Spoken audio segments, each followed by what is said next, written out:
Hello and welcome to another edition of Stockwatch. So I've been closely monitoring Netflix as over the last couple of months it's hit 200 million subscribers as a lot of competition starts coming their way. We've seen Amazon, which is slowly creeping up to the 150 million subscriber mark, as well as Walt Disney as their flagship streaming platform topped 100 million users in just 16 months after its launch. So this has quickly also established as one of Netflix's most formidable competitors as well. But with all this being said, you have to just take into account that, with the planned or hopeful reopening of a lot of bars, restaurants and other social events in the course of 2021, is just going to have a bit of a sharp downfall for streaming providers. The coronavirus pandemic has kept a lot of entertainment hungry consumers at home in one place only. So, you have to wait and see if, the reopening of certain places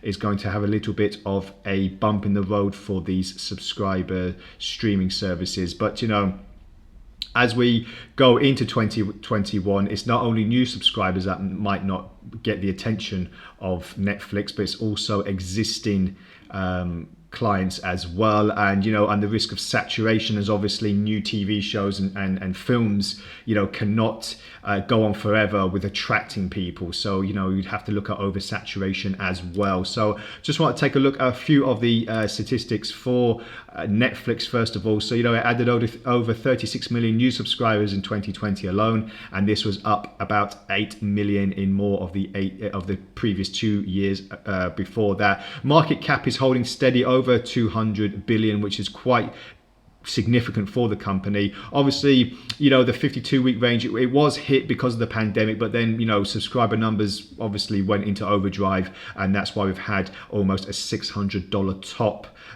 going into a lot of the trading sessions over the last few months.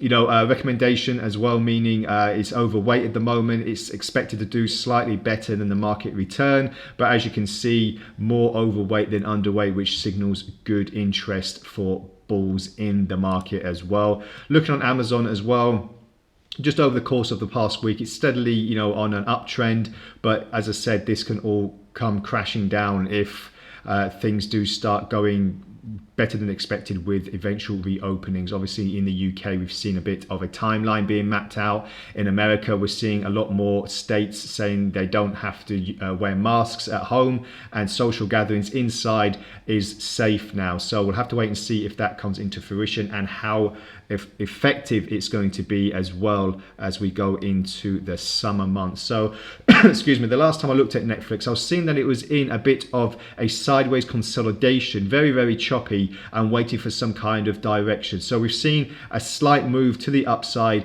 going towards 600, but then exhaustion fell and we fell back into this channel as well. So I just want to zoom in on the channel just for a bit of a better outlook. And what I was looking at before is looking at these certain points, the ranges of roughly about the mid $460 range up to 500, and up to the lower part of 570.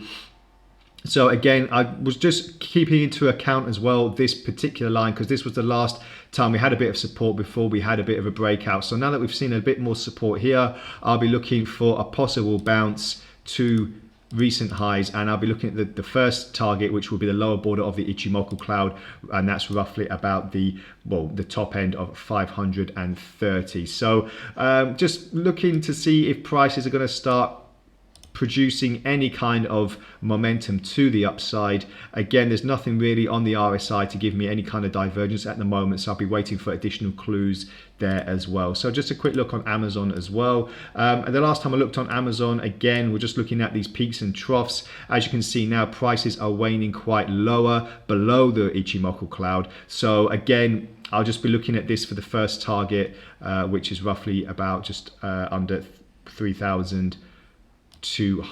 So again, that'll be my first target, and then if it pierces the cloud, then we can go higher and see what the potentials are. But we've seen a bit of a bounce at we've managed to stay above 3,000 basically, which is a nice psychological level. And again, I'll just be seeing if price action will go towards the upside as well. So that's all from the Stock Watch today. Thank you very much for joining me. If you have any comments or queries, please feel free to add them to the post, and I'll get back to you as soon as possible. Have a great trading day ahead, and bye for now.